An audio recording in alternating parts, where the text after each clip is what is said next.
This lecture will be going over linear models, specifically linear regression models. The reading for this lecture is Chapter 3, Linear Regression, in the book An Introduction to Statistical Learning with Applications in R.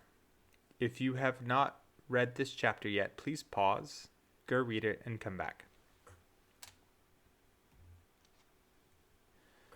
We will be going over three major topics in this lecture. First, ordinary least squares regression. Then we'll go over polynomial models, or polynomial regression. And then we'll go over isomorphisms with other statistical tests. First, let's start by going over the ordinary least squares regression approach. Linear regression, which I'll use here today as shorthand for ordinary least squares regression, is a very common statistical tool that is robust and extensible for many of the hypothesis tests and data queries you'll be using in your research. Like all statistical models, it has the fundamental form of y equals f of x plus noise. But you break this out as following the form of a line. So f of x is a linear equation with some intercept and some series of slope terms. So beta naught, which is really just the mean effect of y after accounting for the other regression effects with the other x variables. So a regression effect for x1, x2, all the way up to xp. And the noise term epsilon is often just ignored in this case, or we will go back and quantify it a little bit later to estimate uncertainty in the model.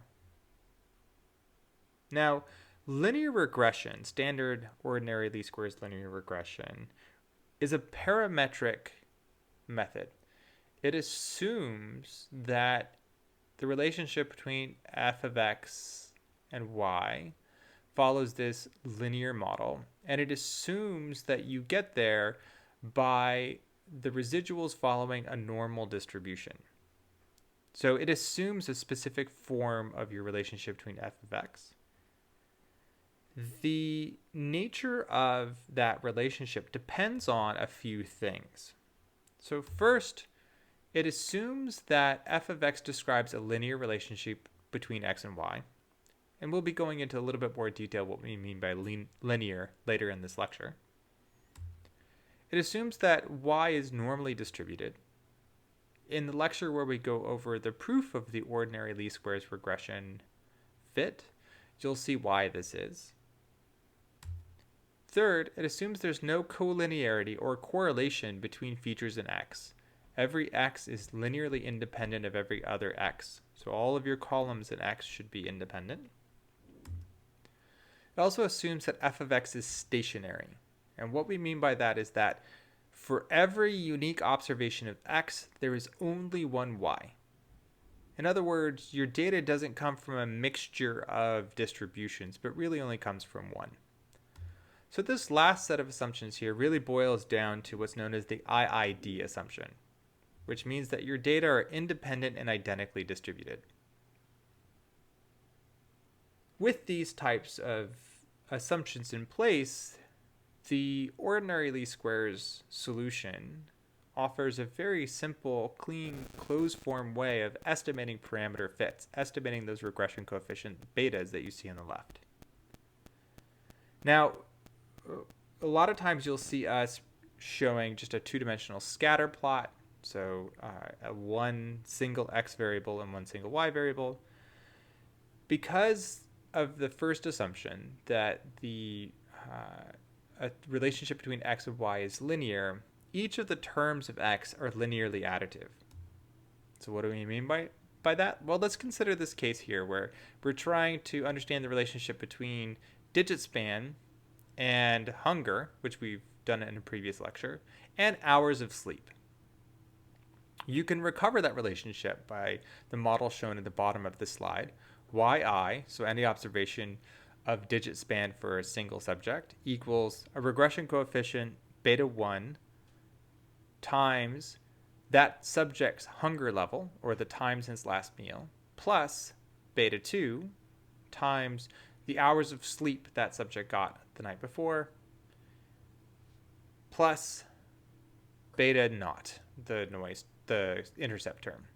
Now, each one of these regression coefficients can have independent directional relationships with y. So, for example, hunger might be negatively related to digit span, while sleep might be positively related. And these factors add to each other in order to produce a specific prediction of y, or digit span in this case. The fundamental thing to keep in mind is that linear regression is a supervised learning algorithm. So you're going to try to minimize the error between your observations that you have, yi, and predictions that you get from x, y hat I. So let's go back to our digit span example for the moment. If this is the relationship between amounts of sleep, let's say, and digit span, each dot here represents a single subject. The distance from each observation to the best fit regression line defines the error of that model. In a perfect model, the line would bisect every single observation, every single point in this scatter plot. And the greater that distance between the line and all the observations, the greater the error. Ordinary least squares tries to minimize that error as much as possible. So how do you account for that error?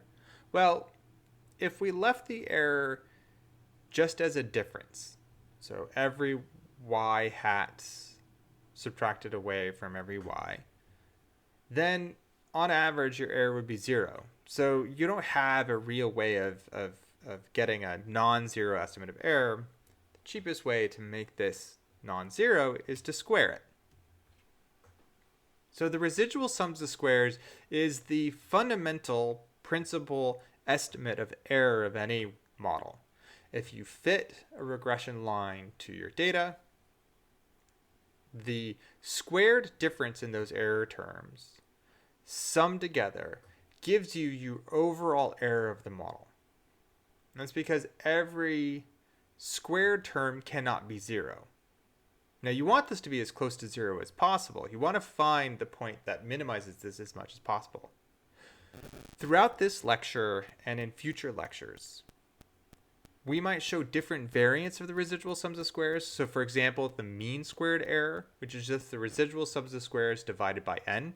They're all really common forms of this same function here you see on the right. Just the sum of the squared error terms. So how do you find the best fit model or the best fit regression coefficients that explain y? Let's think about this in the context of just a single regression coefficient. So for example, here I have beta hat I. Let's say that that's not an intercept. I just have a single x, a single y, and for purposes of this example, beta naught is 0. If I just specified a specific value for this beta hat, I would get a particular residual sums of squares. Let's start low. Let's say a large negative number for beta hat x, and I calculated a regression, some residual sums of squares. I get a value here. Now, if I keep consistently increasing that beta hat and try it again, fit a new model, fit it again, fit a new model, fit it again, new model, I would see that the residual squares function follows this dot. And if we trace the trajectory of that dot, we get this gradient, this convex gradient of error. At the bottom of this error gradient, you have the optimal value of beta hat for your data. In this very clean convex case, that bottom of that convex gradient is your optimal solution. And the ordinary least squares algorithm utilizes the simplicity of the fact that you have a convex error function, that residual sums of squares has that nice convex shape, to give you closed form solutions for that beta hat. You don't have to fit consistently different variants of your model, calculate the residual sums of squares, and try it again, and then try to look at this error gradient. The beauty of ordinary least squares is that you can directly calculate your best fit regression coefficients using closed form solutions. And we will go over how this is done in a later lecture. But for right now, you can know that any individual intercept term or mean effect is simply the mean of y plus the mean of x times the regression coefficients for x. So you need to know what those beta hat 1s are. Beta hat 1s are the covariance between x and y divided by the variance of x. Now I'm showing here just for the simple case where I have a single regression coefficient, beta hat 1. This works for any non-intercept regression coefficients, for beta hat 1 through p. For every individual vector of x you have, the covariance between that vector of x and y divided by the variance gives you your regression coefficient. So you don't have to do a complex gradient descent in order to find your best model. Algebra gives it for you. Later we'll go over the linear algebra form of this as well, which is really simple for calculating multiple regression coefficients. But for right now, just keep in mind this fundamental form of the ordinary least square solutions. You just plug and play. Now remember, your best model is the model that kind of finds that lower bound of your error gradient. And I've just told you, although I haven't proven to you, that these equations on the right are that lower bound. What you want to be able to do is understand how far that lower bound is from zero. You want to have some quantification of the error in your model. Two very common forms of describing error in the model are variance of the residual squared error, RSE, which is the variance of your overall model. So in this case, it's the residual sums of squares divided by a degrees of freedom of n minus 2 and square rooted. The residual squared error is a reflection of that irreducible error. If your reducible error is as low as possible, then your residual squared error is whatever you can't account for in your reducible plus the irreducible. This is as good as your model will get. In contrast, you'll often see standard error of the estimates, which you'll see often referred to as SE with a beta hat I. These take the residual squared error and adjust it by the variance of each individual x, every factor in x. So essentially, it's the residual squared error of the model over the residual variance of x. The thing to keep in mind here is that the standard error estimates are essentially the confidence on the regression coefficients that you get. So you get a separate standard error for every regression coefficient in your model. Whereas the residual squared error, the variance of the model itself, is mostly the irreducible portion. It's whatever you can't account for from your best fit model. So residual squared error, overall model fit, standard error of your estimates are essentially the reducible error fits for every individual variable you have in X separately. These are two different ways of thinking about error, and as you'll see as we go along and trying to work in the tutorials, the residual squared error is good for some purposes, and the standard error estimate is good for other purposes in terms of inferring or understanding your model. Okay. We spent some time going over the structure of a linear regression model. We've largely done this in the context of very simple XY relationships. One of the nice things about linear regression is that it's not just built for straight lines. You can have very complex models that capture very complex patterns in your data. And one of the most common ways we see this is with polynomial regression or polynomials models. Now, one thing to keep in mind is that the ordinary least square solution or the linear regression solution works for all linear terms, all linear systems. So a linear system is a case or a system where successive effects are additive. You're adding together beta naught plus beta 1 x1 plus beta 2 x2, etc. And for every unique xi, there exists only one possible yi. This is the stationary assumption. What do we mean by that? Well, this plot here on the left is linear. In the function of a line, for every x, there's only one y. This is a nonlinear system. So for example, here, this specific observation of x has 3 different observations of y. These effects aren't additive, they're some nonlinear dynamic. As long as your data meets these linear assumptions, or the assumptions of a linear system, you can describe any complex shape of that relationship. For example, let's go back to our age versus lexical errors example. We can capture that quote-unquote nonlinearity, or that curvature to the relationship, by simply adding in a transformed variant of our x variable age. So here, this polynomial term is age squared.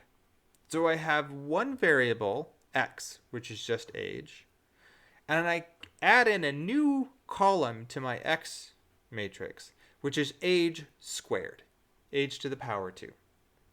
That will give me a line that bends. It's still a line. It bends.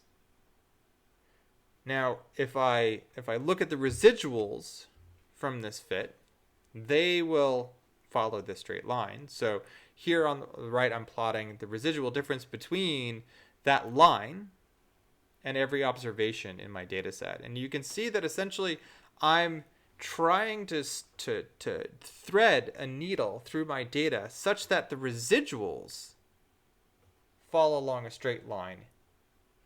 What this does is the residuals now have a normal-ish shape. They look normally distributed. Even though, if I look at y itself, in particular the relationship between x and y, or age and lexical errors, it has this nonlinear shape. So polynomial regression is just a variant of ordinary least squares regression that allows for you to capture this complexity in your data. Now we normally refer to them as kth degree polynomial models. And k is essentially the power expansion of your polynomial. So for a kth degree polynomial, you take x and you expand it out to the power k. If k equals 2, which was the example we saw on the last slide, you just take your x and square it. If k equals 3, you take your x, you square it, and then you cube it, etc. Now importantly, you include all terms up to k. You don't just jump up in power, so you can't just have an x plus x cubed term. You have to have everything in the middle. So polynomial expansion model, which we often refer to as just polynomial function x to comma k, is really just a linear regression problem where you add in k transformations of your x to different powers. So for example, I just generated an arbitrary xy relationship, and I expanded that relationship out to the power of 5. So this is a 5th order polynomial. You can see the line follows this polynomial function. It's got a high degree of curvature, but some squiggles. And it captures a lot of the variance in this data. This data would look very wonky. If I just plot y now, it would be highly skewed. We would have values that skew high. However, the residuals of this model when I account for the polynomial effect, will look normal. So polynomial regressions give you this really beautiful ability to capture these complex forms in your data. But that comes at a price. So P, we normally refer to as the number of features or variables in X. Remember that N by P defines the flexibility or the variance of a model. In polynomial regression, X is the same thing as P. So as you increase or expand out for higher degree polynomials, what you're doing is increasing the flexibility or variance of your model. And that brings us back to the bias variance trade-off that we had discussed in that bias variance trade-off lecture. So I might see something where I keep including, let's say, going up to the 20th order polynomial term. I will explain a lot of variance in the training data set that I use, but if I try to take that model and plug in new data, I'll have a very poor fit. So as you think about the complexity of your polynomial for capturing these what appear to be non-linear but really wonky patterns in your data, you have to keep that variance bias trade-off in mind. And as a result of this problem with complexity, inference can become a very difficult or tricky issue for polynomial regression. Overfitting means that increasing P risks explaining a statistically significant portion of the variance by chance. So if I take a kth order polynomial, and let's say I try to fit a relationship between two variables that are just random noise. So my x and y are just normal distributions with 0 and 1. I might see a pattern that looks like this. So if this is the r square on the y-axis of my model, so how much variance in y is x explaining? And I just do a polynomial expansion on x. Remember, in this case, x and y are linearly independent. They're two randomly generated vectors. I will start to see a pattern that looks like this, whereby the r squared for f of x of that polynomial will keep increasing as I add more terms because I'm accounting for more and more noise. And if I'm trying to make an inference effect, let's say I set a threshold for r squared as being statistically significant or not. You can either directly calculate this or it could be a subjective threshold. Then at some point, when I get enough features in my model, I'm going to explain a statistically significant, in quotes, portion of the variance. That means the model is good at predicting y, but all I'm predicting is unique noise in that data set. This is a common problem that does come up in applications of polynomial regression. And oftentimes you'll probably see it in applied use where people just look at second or third order polynomials. They try to constrain the expansion and complexity of the model. And this is kind of an extreme case here that I'm using for illustration. But it's a suitable enough problem to keep in mind. You want to use polynomial terms as in a way that really kind of maximizes the ability to explain variance in your data without going too far. Okay, so far we've gone over the linear regression model and how you can add in successive polynomial terms to capture even what appear to be curves and nonlinear effects in your data. Now I'd like to take a few moments to go over how regression serves a purpose that many other specialized statistical tools also serve. So regression is a very robust and powerful tool that does a lot of the same thing as highly specialized tests. So for example, in Introduction to Statistics, you probably learned about the t-test. Let's consider the t-test by example. Let's say you want to answer the question, do infants attend more to pictures of snake than bunnies? So you took an infant, you presented them on a computer screen with a picture of a snake or a picture of a bunny, and then you just recorded how long they looked at the picture. You might get a data table that looks like this, a row for trial, a row for look time, and then indicator variables, or what we call dummy variables, for snake or bunnies. So on the first trial, they saw a snake picture. On the second trial, they saw the bunny picture, etc., etc. How would you ask whether or not this child looked more at bunnies than snakes? Well, if you were coming out of Introduction to Statistics, you would probably run a t-test. So you would take the mean of the look times for snakes minus the mean of the look times for bunnies and divide by the joint error or the pooled standard deviation of the two data sets, the two samples. So essentially, you would think about the problem this way. I have a distribution of look times for bunnies and a distribution of look times for snakes. Does the distance between those two means get bigger than the average width of these two distributions? Now, I can ask the exact same question. Do infants attend more to pictures of snakes or bunnies? And ask for, is there a significant difference between snakes and bunnies, by framing this as a regression problem. Here, what I'm just going to do is I'm going to take my look time as my y, the vector for snake picture indicator as 1x, and the vector for indicating bunny pictures as another x. So the model would look like this. Y, and whenever I use a capital Y or a capital X, I'm indicating a vector or a matrix. Whenever I use lowercase, I'm talking about a unique observation. So my vector of Y is explained by some mean effect beta naught plus beta hat 1 times the snake vector plus beta hat 2 times the bunny vector. If I fit the regression coefficients, I can calculate out a t-statistic like this. So now the difference between the regression coefficient for snakes, beta hat 1, and the regression coefficient for bunnies, beta hat 2, divided by the standard error of that difference gives me my t-statistic. So now I can calculate out a difference effect, this is known as a contrast analysis, between snakes and bunnies. I can ask the same difference question. You can even now ask more complicated terms. So for example, t-tests are limited to samples of 2, or there are differences between 2 distributions.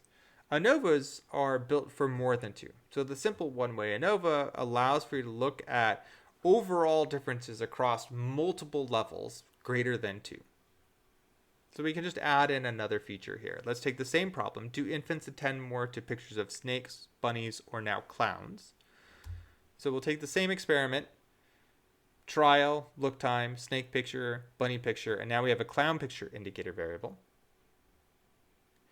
Normally, if you wanted to ask this question, coming out of Introduction to Statistics, you would calculate out the F ratio, which is the between squared variance over the within variance. Sorry, the between variance over the within variance. And the calculation for these is shown on the right, or top right. And basically what that's saying is, again, is the average distance between distributions greater than the average distance within distributions.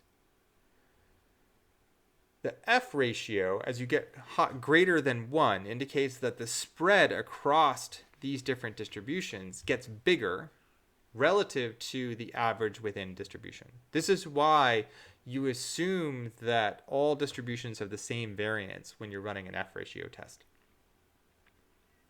Now with regression, this is a relatively trivial problem. All you do is you now add in a third term, a clown term, to your model. And you can actually calculate out an F statistic from your model directly. To do that, you calculate out the residual sums of squares, which we've talked about, which is just the sum of every observation minus its prediction squared. You also get the total sums of squares, which is just every observation in y minus the mean of y. So in this case, this is equivalent to the variance of y. And you can calculate out the ratio of residual sums of squares, how much your model explains, over total sums of squares, how much is just explained by the mean, using this equation on the right. So essentially, you're trying to see if your residual sums of squares explains more variance than just the mean of y itself. This is the F ratio isomorphism for an ANOVA from regression. I can keep going on with many of the traditional statistics that you use in Introduction to Statistics, correlations, etc. All of them can be plugged into a regression form and you can answer the same question. But you have a lot more extensibility now too. So for example, with the regression form I have here, I can explain directionality of effects.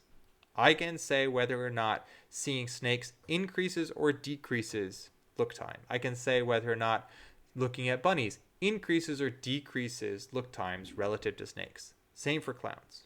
I get directionality of individual effects. Whereas with the standard ANOVA, I don't. All I know is that there's some difference between the groups, and I have to do a series of post hoc tests. Your regression gives you all of that at once. So I hope that you could take away from this lecture that linear regression models, which again I'm using as a shorthand for ordinary least squares regression models, are extensible enough to test many questions that are typically evaluated using more narrow statistical methods. They are highly resourceful methods for understanding relations in your data. And thus we're going to spend a lot of time in this class focusing on this class of models.